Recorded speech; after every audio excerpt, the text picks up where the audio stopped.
Political master में एक बार फिर से आप सभी का स्वागत है।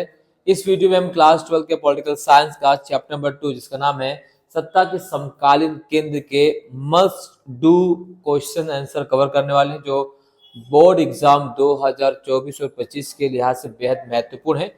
हमने इस वीडियो में उन सभी क्वेश्चंस को शामिल किया है जो न्यू एजुकेशन पॉलिसी और न्यू सिलेबस के बेस पर आपके पेपर में आने वाले हैं। सो प्लीज इस वीडियो को एंड तक जरूर देखिएगा।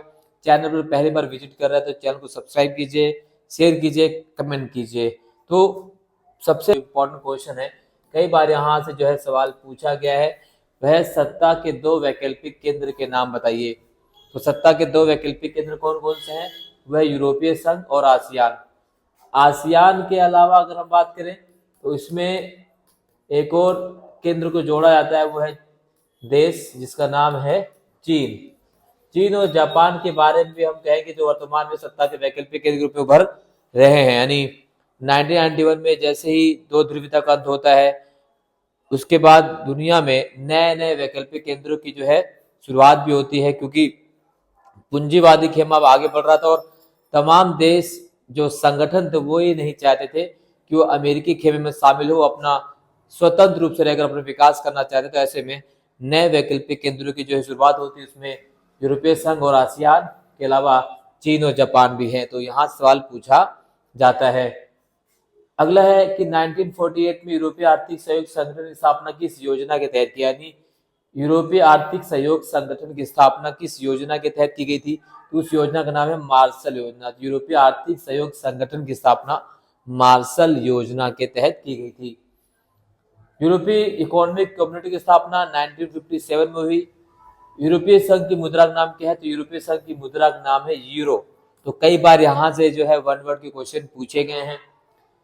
यूरोपीय संघ के झंडे में 12 सितारों का क्या अर्थ है? तो यूरोपीय संघ में जो 12 सितारे उसका अर्थ है 12 सदस्य जो है उसके प्रतीक के रूप में यहाँ से सवाल पूछा जाता है कि 12 जो सितारे हैं उसके 12 राज्यों के प्रतीक के रूप में देखने को मिलता है। इसके अलावा अगर हम बात करें तो आसियान का पूरा नाम क्या है?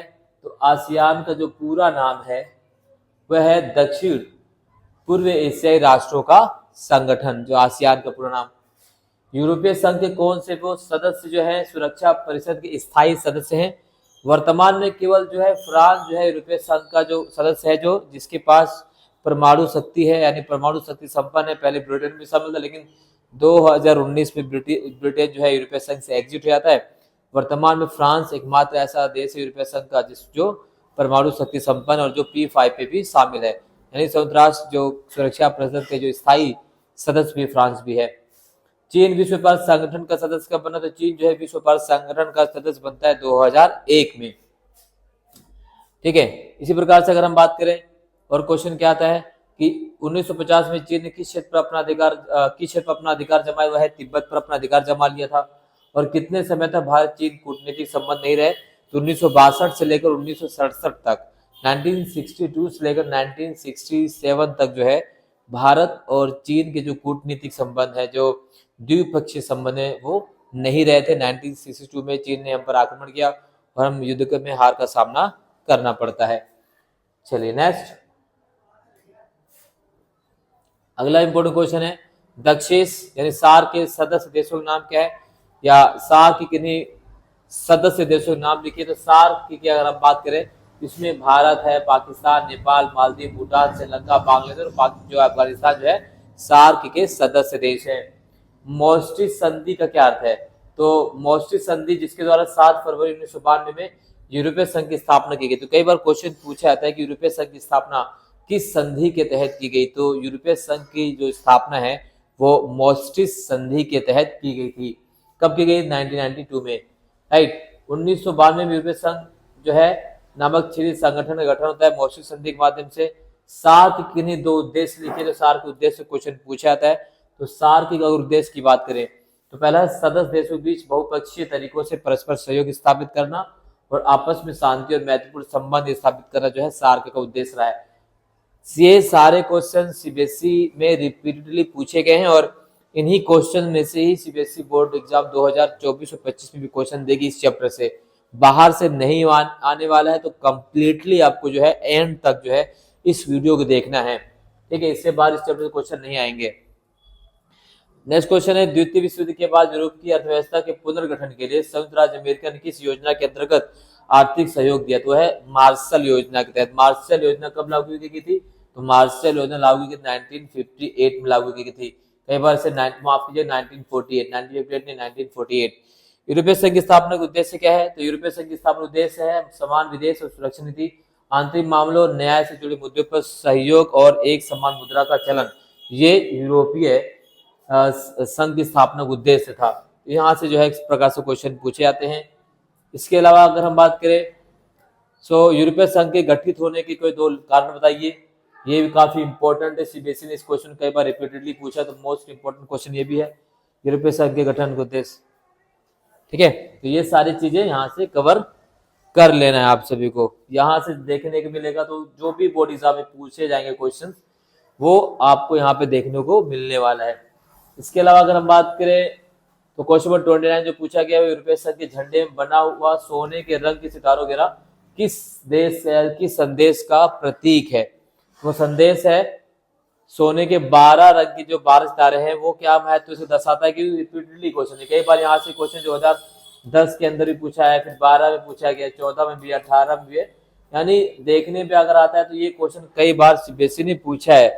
ठीक है, इसमें जो 12 सितारे हैं वो किसका प्रतीक है? तो यूरोपीय संघ के झंडे में बना हुआ सोने के रंग के सितारे का घेरा यूरोपीय संघ के सदस्य देशों में आपसे मेल मिलाप और उनकी एकता, संपूर्णता और समग्रता का प्रतीक माना जाता है। ठीक है, तो ये चीजें आपको कवर करने की, यूरोपीय संघ के जो झंडे में कितने सितारे हैं? 12 सितारे हैं। 12 जो सितारे हैं वो किसके प्रतीक? तो एकता और समग्रता का प्रतीक है। इस तरह से सवाल जो आपके पेपर में आने वाले हैं। आसियान के संस्थापक देश, तो आसियान में मलेशिया, सिंगापुर, फिलीपींस, इंडोनेशिया और थाईलैंड। तो आसियान के जो संस्थापक देश वो 5 देश थे, वो कौन कौन से हैं? मलेशिया, सिंगापुर, फिलीपींस, इंडोनेशिया और थाईलैंड। और इसकी जो आसियान की स्थापना हुई थी बैंकॉक घोषणा पत्र के माध्यम से। किसके माध्यम से थी? बैंकॉक घोषणा पत्र। तो बैंकॉक घोषणा पत्र के माध्यम से जो है आसियान की स्थापना की गई थी। तो यहां से सवाल पूछा है, तो वर्तमान में आसियान के कितने सदस्य देश है? तो वर्तमान में 10 सदस्य देश आसियान के हैं। आसियान क्षेत्रीय मंच की स्थापना कब की गई? तो आसियान क्षेत्रीय मंच की स्थापना 1967 में हुई और इसका मुख्य उद्देश्य क्या था? आर्थिक विकास को तीव्र करना और इसके माध्यम से सामाजिक और सांस्कृतिक विकास हासिल करना। तो इसका मुख्य उद्देश्य रहा है। आसियान का गठन क्यों किया गया? इस प्रकार से जो है आपसे 2 नंबर में क्वेश्चन पूछे जाते हैं। 2 नंबर के सवाल में आसियान का गठन क्यों किया गया, तो इस तरह से सवाल आपके बोर्ड एग्जाम में देखने को मिल सकते हैं इस चैप्टर से।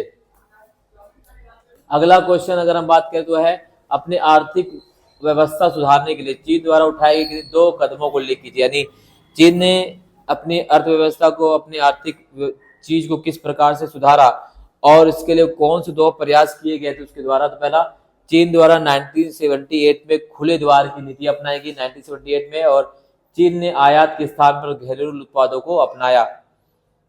ठीक है, आसियान की स्थापना क्यों की गई, इसकी स्थापना के पीछे उद्देश्य क्या था, ये जो है क्वेश्चन कई बार रिपीटेड किए गए हैं, आप देख सकते हैं। मोस्ट इंपोर्टेंट देखो इस चैप्टर से अगर हम बात करें, आसियान और यूरोपीय संघ से एक क्वेश्चन 100% आपके एग्जाम में देखने को मिलेगा और क्वेश्चन का पैटर्न सिर्फ इसी तरह से पूछा जाएगा। आसियान की स्थापना क्यों की गई या आसियान के उद्देश्य क्या है, इस प्रकार से सवाल आपके पेपर में आने की संभावना है। आसियान के झंडे के प्रतीक लोगो क्या दर्शाता है, तो आसियान के झंडे प्रतीक चिन्ह में धान की क्या है? 10 बालियां। तो एमसीक्यू में कई बार पूछा गया कि आसियान के जो प्रतीक चिन्ह है जिसको लोगो, उसमें कितने धान की बालियां हैं, उसमें धान की 10 बालियां हैं और दक्षिण पूर्व एशिया के 10 देशों को इंगित करती हैं, जबकि वृत्त जो है आसियान की एकता को दर्शाता है। राइट, तो इस प्रकार सवाल आपसे पूछे जा सकते हैं। एक अधिराष्ट्रीय संगठन के रूप में यूरोपीय संघ की भूमिका की व्याख्या कीजिए। ये मस्ट डू है, कई बार ये क्वेश्चन पूछा गया है, यहां से क्वेश्चन आपको करना ही करना है।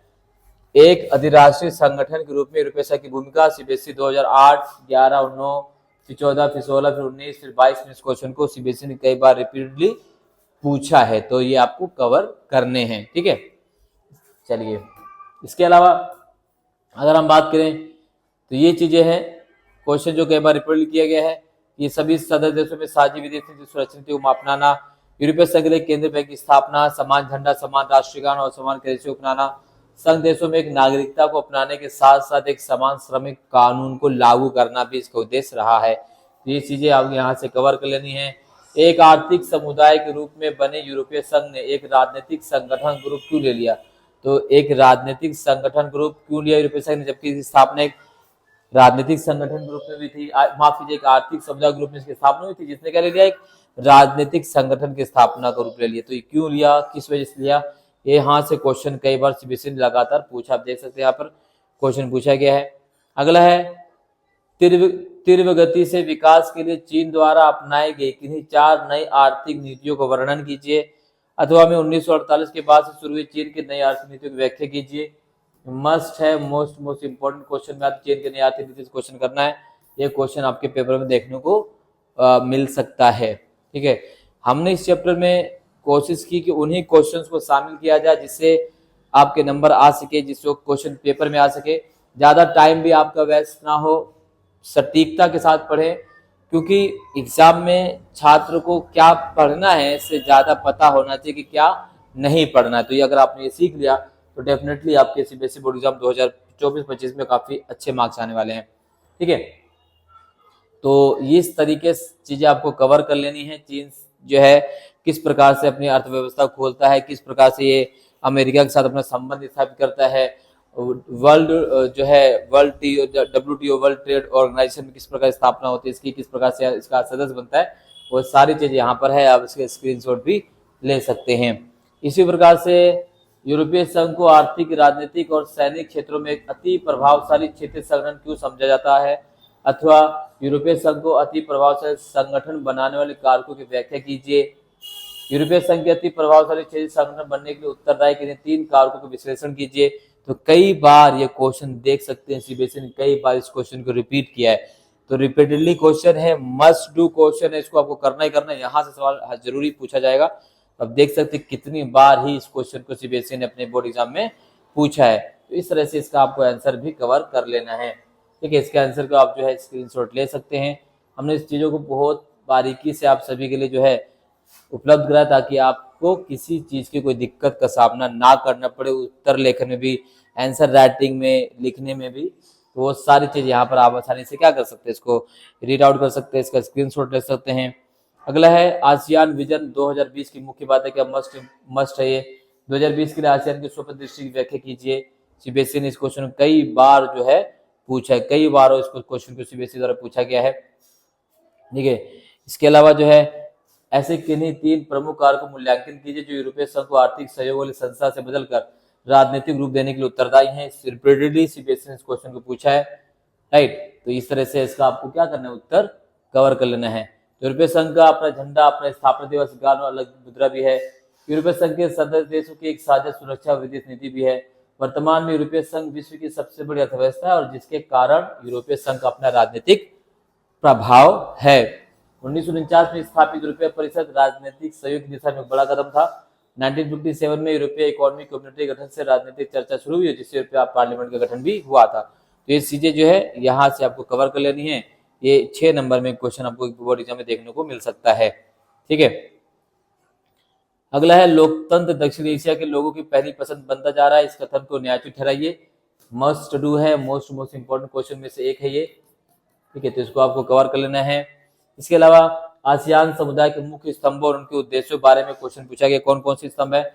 आसियान सुरक्षा समुदाय, ठीक है, आसियान सुरक्षा समुदाय के अलावा अगर हम बात करें आसियान आर्थिक समुदाय, आसियान सामाजिक और सांस्कृतिक समुदाय और उसके उद्देश्य मोस्ट इंपोर्टेंट है इस चैप्टर के क्वेश्चन जो आपको कवर करने हैं बोर्ड एग्जाम 2024 और 25 को लेकर। ठीक है, तो इस तरह से हमने इस चैप्टर के जितने भी इंपॉर्टेंट क्वेश्चन थे जो भी आपके पेपर में आ सकते उसको सिंगल वीडियो में शामिल करने का प्रयास किया है।